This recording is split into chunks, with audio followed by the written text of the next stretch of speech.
नमस्कार दोस्तों, स्वागत है आपका आपके अपने YouTube channel self study academy पर। बात करते हैं मुख्य सेविका भर्ती के बारे में।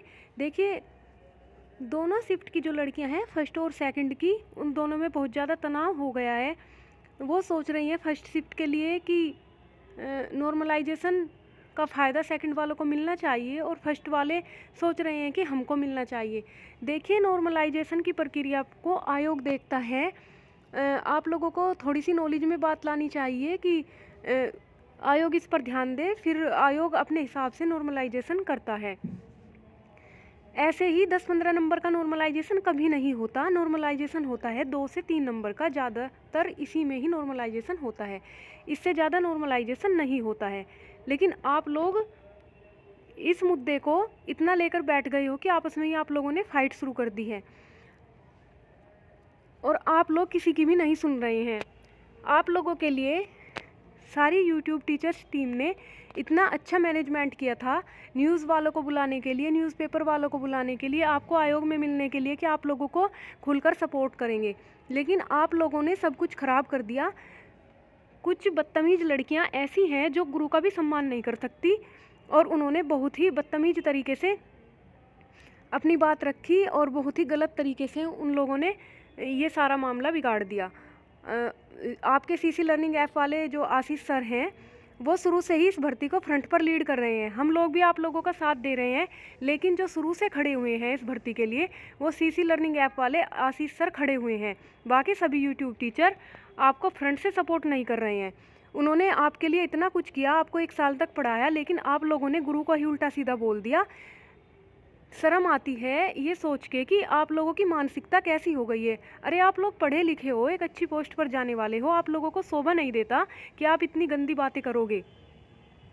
और रही बात 20 को आयोग जाने की, तो कोई भी यूट्यूब टीचर अब आपको 20 को आयोग में नहीं मिलेगा। आप लोगों को अपनी लड़ाई खुद लड़नी होगी, क्योंकि आप लोग इस लायक नहीं रह गए हैं कि आप लोगों के साथ हम लोगों का सपोर्ट हो।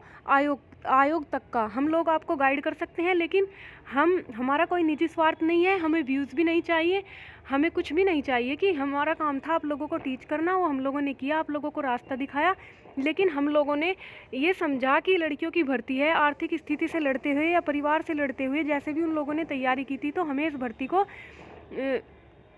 सोचना चाहिए इसके बारे में और इस पर ध्यान देना चाहिए। तो हम सभी इसके लिए बड़े प्रयासरत थे, लेकिन बहुत सारी लड़कियों ने ये गंदा काम किया है। बहुत सारी नहीं कह सकते, कुछ लड़कियां हैं, बहुत सारी लड़कियां बहुत अच्छी भी हैं और जिन्होंने ये कहा भी कि आप ऐसा मत कीजिए, हमको सपोर्ट कीजिए, लीड कीजिएगा। लेकिन बहुत सारी लड़कियां इतनी गंदी मानसिकता की भी हैं जो ये इस चीज़ को मज़े से कर रही हैं। ये चाहती हैं कि इनका एंटरटेनमेंट हो रहा है। इनको ये नहीं लगता कि अगर भर्ती फंस गई तो फिर क्लियर नहीं हो पाएगी। अरे, जो लोग इतनी गंदी मानसिकता रखते हैं, गुरु का सम्मान नहीं कर सकते, उनका भविष्य क्या होगा आप लोग खुद सोचिए। और उन लोगों के लिए एक सख्त संदेश है कि सुधर जाएं, नहीं तो जीवन में कभी आप लोग सफल नहीं हो पाओगे। ये बहुत ही गंदा माहौल आप लोगों ने बनाया है। शर्म आती है कि आप लोग किस तरह के छात्र रहे हैं, आपका छात्र जीवन कैसा रहा होगा, क्या अचीव करोगे। आप लोग छोटे बच्चे नहीं हो, आप लोग इतनी गंदी गंदी हरकतें करते हो। अब बात करते हैं यूट्यूब नॉर्मलाइजेशन के बारे में कि यूट्यूब ने नॉर्मलाइजेशन के बारे में आप लोगों को क्या बताया, उसके बारे में बात करते हैं। देखिए, नॉर्मलाइजेशन जो करता है वो आयोग करता है और आयोग अलग अलग शिफ्ट में अगर एग्ज़ाम लेता है तो उसमें नॉर्मलाइजेशन करता ही है। लेकिन आयोग ने क्या किया कि 2 से 3 जो वैकेंसी जिनके रिजल्ट आए, आयोग ने उनमें नॉर्मलाइजेशन दिए बिना ही रिजल्ट घोषित कर दिया।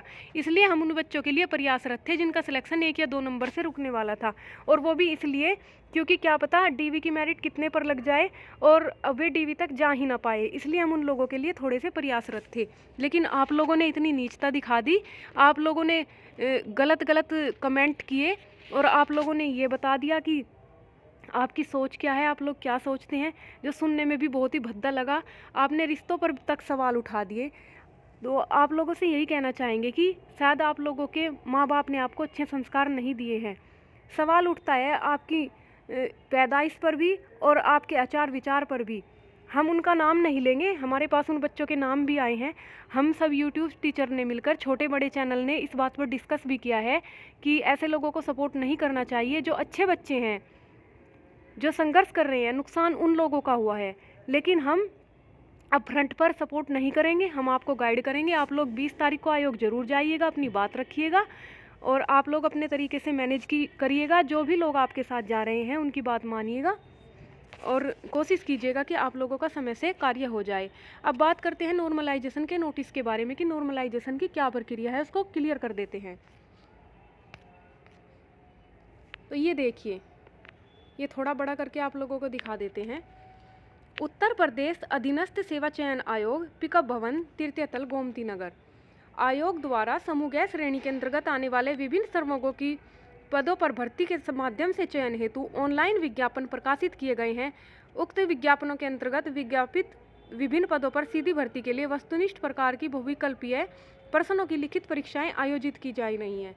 आयोग द्वारा प्रकाशित उक्त विज्ञापनों के अंतर्गत विज्ञापित पदों की प्रकृति के अनुरूप विज्ञापन के सापेक्ष प्राप्त आवेदन पत्रों की संख्या अत्यधिक हो जाती है और उन समस्त अभ्यर्थियों की एक दिन में एक पाली शिफ्ट में व्यवस्थित ढंग से परीक्षा आयोजित कराना संभव नहीं हो पाता, क्योंकि जब बच्चे ज़्यादा हो जाते हैं तो आयोग कैसे कराएगा एक शिफ्ट में एग्जाम, इसलिए कई शिफ्टों में एग्जाम होता है। तो उसको न्यायपूर्ण ढंग से अंकों के निर्धारण हेतु विशेषज्ञों की एक नॉर्मलाइजेशन कमेटी गठित की गई थी और उसमें क्या होता है, उसमें जो विशेषज्ञ होते हैं वो ऑब्जर्वेशन करते हैं कि नॉर्मलाइजेशन कैसे होगा। और उसका उन लोगों ने क्या किया है, उसका उन लोगों ने एक फॉर्मूला भी लगाया है। ये देखिए आप लोग, ये है नॉर्मलाइजेशन का फॉर्मूला। ये देखिए, इस हिसाब से नॉर्मलाइजेशन होता है। एवरेज निकाला जाता है कि बच्चे कितने हैं, संख्या कितनी है और कितना अंतर आ रहा है, उस हिसाब से नॉर्मलाइजेशन होता है। आयोग में किसी की सेटिंग नहीं है कि हम टीचर्स लोग आप लोगों को 15 से 20 नंबर दिला देंगे। कुछ लड़कियां ऐसी हैं जिनको लगता है कि सेकंड शिफ्ट वालों के साथ हमारी कुछ ज़्यादा ही सहानुभूति है, लेकिन हमारा कोई निजी रिश्ता नहीं है किसी के साथ। शिफ्ट भले ही कोई सी भी हो, हम बात न्याय की करते हैं हमेशा और न्याय की ही करेंगे। आप लोग समझदार हो, बड़े हो और ऐसी गंदी मानसिकता वाली लड़कियों से बचकर रहें जो ग्रुप के माहौल को गंदा करती हैं और क्वेश्चन उठाती हैं। ऐसी लोग जीवन में कभी सफल नहीं हो सकती। ऐसी लड़कियां बहुत ही बदतमीज होती हैं और इनके संस्कार भी अच्छे नहीं होते। इन लोगों की मानसिकता बता रही है। बचपन से अब तक हमने हमेशा सुना है कि अगर किसी से हम एक शब्द भी सीखे तो वह हमारा गुरु होता है। जीवन में हमें किसी से भी कुछ सीखने के लिए मिल जाए तो वह हमारा गुरु हो जाता है। और इन लोगों से तो आपने 1 साल तक पढ़ा हुआ है, आप लोगों ने कोर्स भी लिया, आप लोगों ने वैसे भी पढ़ा, आप लोगों के लिए इन लोगों ने कितनी मेहनत की और आप लोग ये कहते हो कि हम नहीं जानते ये मास्टर कैसा है, ये मास्टर ऐसा है, ये मैडम ऐसी है, ये मैडम वैसी हैं।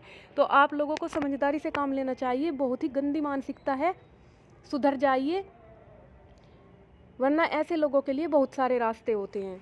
आज के लिए बस इतना ही। वीडियो को ज़्यादा से ज़्यादा लाइक और शेयर कीजिएगा, चैनल को सब्सक्राइब कीजिएगा और 20 तारीख को आप लोग आयोग ज़रूर जाइएगा। धन्यवाद।